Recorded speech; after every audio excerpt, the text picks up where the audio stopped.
Yang membela isteri muallim seolah-olah tidak bersalah itu bodoh atau tidak sayang kepada muallim yang lagi sibuk mengurus tambang-tambang ilegal di Aceh. Syara-syara yang mutua. Ni tanya yang buat tengku. Hukum tanya tupu pelanggaran syariat terjadi di depan mata, putra. Nah dosa tu. Jadi ketika di Aceh dan di luar Aceh, ni hukum Allah. Hijabnya hukum Allah, perintah Allah. Kan perintah gubernur Aceh. Kan perintah manusia. Tengok akan tak mati. Pertanggungjawaban uro dudo. Jadi baik pegah. Oh, hana masalah hanya. Baik sok-sok tipu agama menyanjut ni. Ketika seorang publik figur lagi kok nyan kaji ke isteri muallim, isteri pemimpin, ho yang gejak kan? Je keperhatian. Jadi harus dijaga.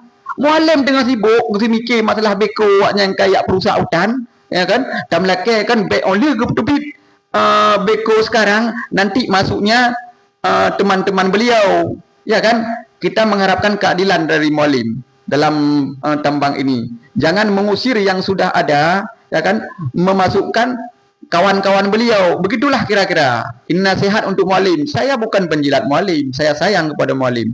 Saya sayang kepada Ibu Ana. Bu Ana, long lekai maah menyedra kasibuk dengan video long. Tapi berdepu kat Ana. Draw public figure yang harus ditegur. Ya.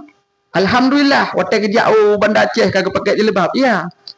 Long kan tungku, watai ni long pakai kopiahnya long kan tengku. Cuma tiga-tiga long pakai sebab dia awaknya di Aceh banyak tengku kai peti. Cinta yang bak tengku le.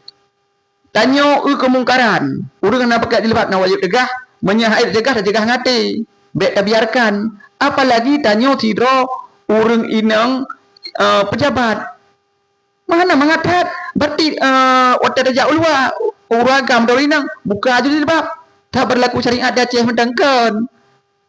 Jilbab bukan panggilan hati, tapi perintah Allah. Nadu sahaja Allah. Allahnya pencipta tanya langit bumi, baik ya negara rezeki surut. Hana payah bela-bela yang salah.